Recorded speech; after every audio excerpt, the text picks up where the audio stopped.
अस्सलाम वालेकुम नाज़रीन, मेरा नाम है नुमान इकबाल और आप देख रहे हैं मेरा यूट्यूब चैनल। तो नाज़रीन, चेयरमैन पाकिस्तान तहरीक इंसाफ इमरान खान साहिब, उन्होंने आज एक वकला की कॉन्फ्रेंस से खिताब किया है। ये कॉन्फ्रेंस हो रही थी रूल ऑफ लॉ पे। तो उन्होंने कॉन्फ्रेंस से खिताब करते हुए कहा है कि 30 साल से दो जो ख़ानदान है वो पाकिस्तान पे हुक्मरान हैं, उन्होंने पाकिस्तान का बुरा हाल कर दिया है।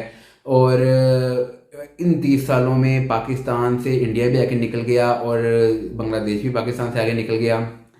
तो 30 साल पहले जो 1990 में डॉक्टर इशरत हुसैन ने एक किताब लिखी थी और उसमें उन्होंने कोट किया था कि 1990 से में पाकिस्तान की जो ग्रोथ रेट था वो एशिया में सबसे ज़्यादा था, इकोनॉमिक ग्रोथ रेट। तो उसके बाद 30 सालों में देखें इस दोनों ख़ानदानों ने पाकिस्तान को किस नहज पे पहुंचा दिया है कि आज पाकिस्तान के पास जो ज़राए मुबादला के ज़खायर हैं वो तारीख की कम तरीन सतह पे आ चुके हैं। पाकिस्तान को कोई कर्ज देने को तैयार नहीं है कोई। उन्होंने कहा कि जो बिलावल भुट्टो है वो ज़राअती बाहिर है। शहबाज शरीफ रिकॉर्ड दौरे कर चुका है पिछले 8 से 9 माह में। और उन्होंने कहा कि मैंने तो इतने दौरे पिछले अपनी 3.5 साल हुकूमत में नहीं किए जितने शहबाज शरीफ ने 9 माह में कर दिए हैं, लेकिन फिर भी किसी ने इन्हें कर्ज नहीं दिया। उन्होंने कहा इसकी बेशर्मी का ये आलम है कि ये इंडिया से मदद मांग रहा है। ठीक है, इंडिया को कह रहा है कि हम दोनों दोस्त हैं, हम सारी जंगें हारे हैं इंडिया से। तो इंडिया के जो न्यूज़ चैनल है वहाँ पे इसके बयान दिखाए जा रहे हैं और कहा जा रहा है कि ये देखें तो और आगे इंडिया ये इन्हें जवाब दे रहा है कि पहले आप दहशतगर्दी कम करो तो फिर हम आप लोगों से बात करेंगे। तो ये कहती है हमारे लिए यानी कि ये शहबाज शरीफ के लिए डूब मरने का मुकाम है। तो उन्होंने कहा साथ ही साथ उन्होंने कहा कि इनको जो लेके आया है जिनके जनरल बाजवा साहब जिसने इन्हें NRO 2 दी है, तो क्या उसे ये बात नहीं पता थी कि इन्होंने पहले पाकिस्तान का क्या हाल किया कि वो फिर इनको उठा के ले आया। उन्होंने कहा कि मेरे दौर में तो पाकिस्तान रिकॉर्ड तरक्की कर रहा था, तो इन लोग क्यों मेरी गवर्नमेंट हटाई गई।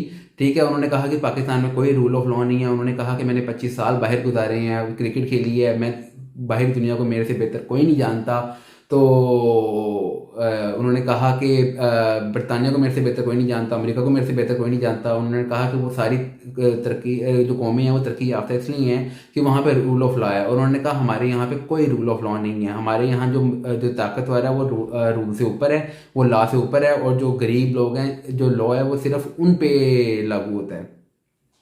तो खान साहब को ये सारा 2017-2018 में नहीं पता था, 2019-2020 में नहीं पता था। खान साहब को ये सारा कुछ अब पता चल रहा है। उन्होंने कहा कि मैं एक्स वज़ीर आज़म पाकिस्तान का रहा हूँ। ठीक है, मेरे पे हमला हुआ, मुझे FIR मेरी जो मैं कटाना चाह रहा था वो नहीं काटी जा सकी। पुलिस हमारे अंडर थी, मेरी पंजाब में गवर्नमेंट थी, तो उसके बावजूद FIR नहीं काटी जा सकी। तो उन्होंने कहा कि क्योंकि इसलिए नहीं काटी जा सकी कि उसमें जो मैं जिन बंदों को नामजद कर रहा था उनमें एक एजेंसी के बंदे का नाम था। तो उन्होंने कहा कि इतना प्रेशराइज किया गया कि जिस पुलिस वाले ने वीडियो रिकॉर्ड की थी मुल्जिम नवीद की, जिन्होंने खान साहब पे हमला किया था, तो खान साहब ने कहा कि उसका वो आकर मुकर गया JIT के सामने। उन्होंने कहा CTD वाले आकर मुकर गए JIT के सामने। तो उन्होंने कहा कि यहाँ पे सारे जो मुल्क के फैसले हैं वो बंद कमरों में बैठे किए जाते हैं, तो ये मुल्क ऐसी तरक्की नहीं कर सकता। अल्लाह पाक अब हमें ये दिखा रहा है, हमें ये चीज़ समझा रहा है कि अब यहाँ से मेक और ब्रेक का वक्त आ गया है। यहाँ तो हम लोग तबाह हैं, यहाँ हम लोग अब आबाद होंगे, तो इससे बदतर हम नहीं जा सकते। तो उन्होंने कहा कि साथ ही साथ कहा कि अब पाकिस्तानी अवाम के उठने का वक्त हो गया है।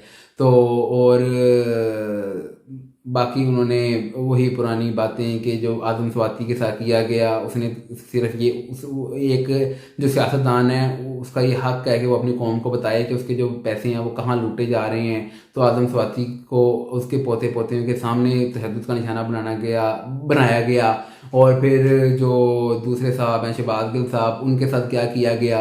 और अगर हम लोगों को इंसाफ नहीं मिल सकता, एक एक्स वज़ीर आज़म को इंसाफ नहीं पाकिस्तान में मिल सकता, तो फिर एक आम बंदे को कैसे पाकिस्तान में इंसाफ मिलेगा। साथ ही साथ उन्होंने कहा कि पाकिस्तान में तो बदतरीन मुआशी बुरान का शिकार है कि कोई, तो मैंने पहले भी बताया कि उन्होंने कहा कि कोई पाकिस्तान को कर्ज नहीं दे रहा।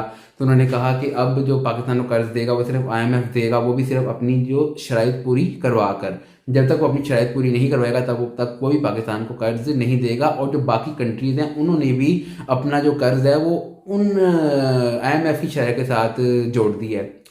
تو جب اگر ہم لوگ IMF کی شرائط مانتے ہیں تب ہی ہم بچتے ہیں، ورنہ جو ڈیفالٹ کا خطرہ ہے وہ 90% ہے۔ تو انہوں نے کہا کہ اب اگر ہم لوگ IMF کی شرائط مانتے ہیں تو اس کے بعد اب پاکستان میں جو مہنگائی ہے وہ 50% تک بڑھ جائے گی۔ تو انہوں نے کہا کہ عوام تو آگے اتنا پس رہی ہے مہنگائی میں، تو کیسے یعنی کہ یہ سارا کچھ عوام بیئر کرے گی۔ تو خان صاحب کو یہ سارا کچھ سوچنا چاہیے، جب خان صاحب 7 سیٹوں پہ الیکشن لڑ رہے ہیں، اب 33 سیٹوں پہ الیکشن لڑنے لگے ہیں۔ خان صاحب نے فٹ بال کا گراؤنڈ بنایا ہوا ہے، نیشنل اسمبلی اور پنجاب اسمبلی اور KP کی اسمبلی اور سندھ اسمبلی اور کراچی میں جو بھی ابھی بلدیاتی انتخابات ہوئے ہیں، خان صاحب نے ہر چیز کو، تو خان صاحب نے مذاق خود لیا ہوا ہے، ٹھیک ہے۔ تو خان صاحب وہ الیکشن میں نہیں لوگوں کے ٹیکس کے پیسے جا رہے، جو آپ نے اسمبلی میں جانا بھی نہیں، اور آپ بے فضول میں ہر سیٹ پہ خود الیکشن لڑ رہے ہیں۔ تو ابھی آپ نے 7 سیٹوں پہ لڑا ہے، اب آپ کہہ رہے ہیں آپ نے 33 پہ بھی لڑنا ہے، تو مذاق تو آپ نے خود بنایا ہوا ہے، ٹھیک ہے۔ تو بس یہی خان صاحب نے جو ساری پرانی باتیں کہ میرے سے بہتر یہ نہیں جانتا تو میرے سے بہتر وہ نہیں جانتا، تو بس اب کے لیے اتنا ہی۔ تو ناظرین ملتے ہیں نیکسٹ ویڈیو میں، ٹل دین اللہ حافظ، اور پلیز لائک سبسکرائب چینل۔